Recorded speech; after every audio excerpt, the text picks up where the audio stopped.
पोकरा येण्याच्या ऑफिशियल वेबसाईटला आल्यानंतर हे असं तुमच्यासमोर फेस सरफेस ओपन होईल.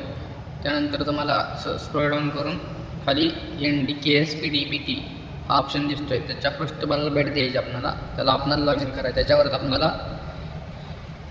क्लिक करून नेक्स्ट पेजवरती आपल्याला जाईल. त्यानंतर क्लिक करायचं. क्लिक केल्यानंतर असा एक पेज तुमच्यासमोर ओपन होईल. त्यामध्ये तुम्हाला शेतकरी किंवा कृषी व्यवसाय अशा 2 पद्धतीने लॉग इन करता येईल. तर ह्या 2 पद्धती आपल्याला दिलेल्या आहेत लॉग इन करण्यासाठी या स्पेसवरती. तर आपण ॲग्रेटिक शेतकरी ID चा म्हणजे फार्मर ID चा उपयोग करून आपण लॉग इन करून घ्यायचा आहे.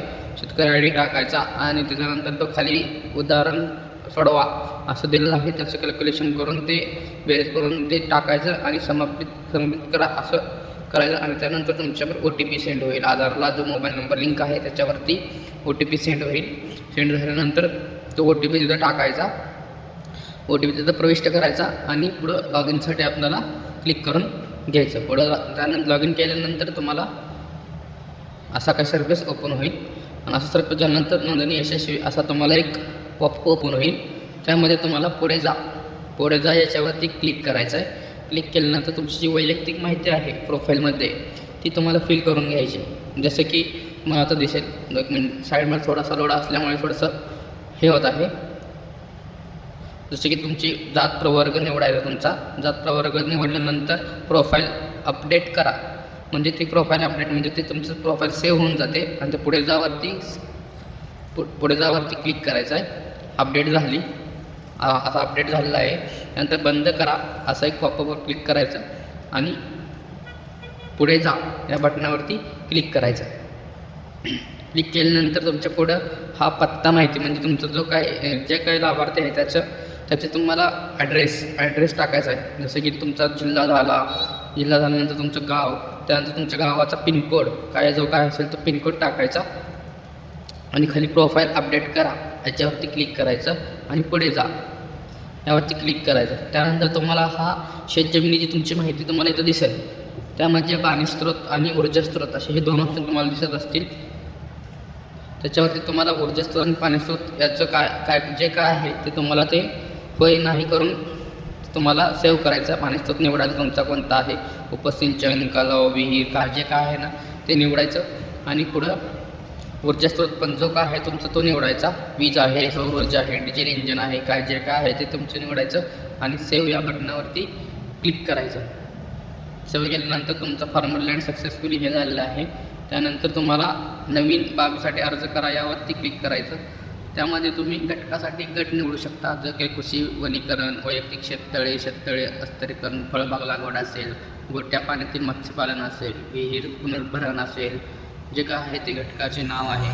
वृक्ष लागवड, बांबू लागवड, घटकाचे प्रकार आहेत. जसे की वैयक्तिक शेततळे निवडलं तर तुमचं घटकासाठी शेततळे, इनलेट, आउटलेट जे काय आहे ते तुम्हाला ज्यासाठी अर्ज करायचा आहे त्याचं तुम्ही निवडू शकता. त्यानंतर हवामानानुकूल पायाभूत आहे, सूक्ष्म सिंचन आहे, निवड आहे, ठिबक सिंचन आहे, शेततळे स्थळीकरण आहे, बांधावरील परिघ आहे.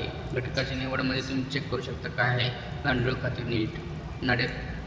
त्यानंतर सूक्ष्म सिंचन आहे, रेशमी उद्योग, विहीर पुनर्भरण आहे. विहीर पुनर्भरणाचा एकच ऑप्शन येतो आहे. त्यामुळे काय त्यासाठी तुम्ही भरी जमीन पक्की विहीर करा, हलकी जमीन पक्की विहीर, भारी जमीन कच्ची विहीर, हलकी जमीन कच्ची विहीर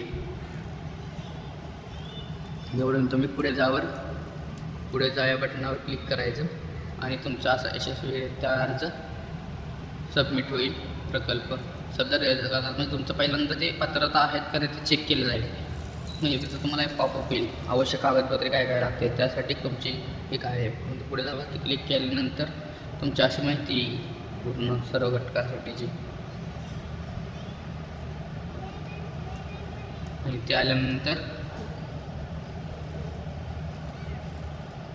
माहितीची पडताळणी तुम्ही अदा करा आणि अर्ज करण्यासाठी पुढे जा या बटनावरती क्लिक करा आणि तुमच्यासमोर एक असं मान्यता प्रती आणि ते क्लिक करून पुढे जा आणि सबमिट असं पूर्ण चेक करायचं. तुम्हाला ह्याच्यावरती सगळे घोषणापत्र येईल.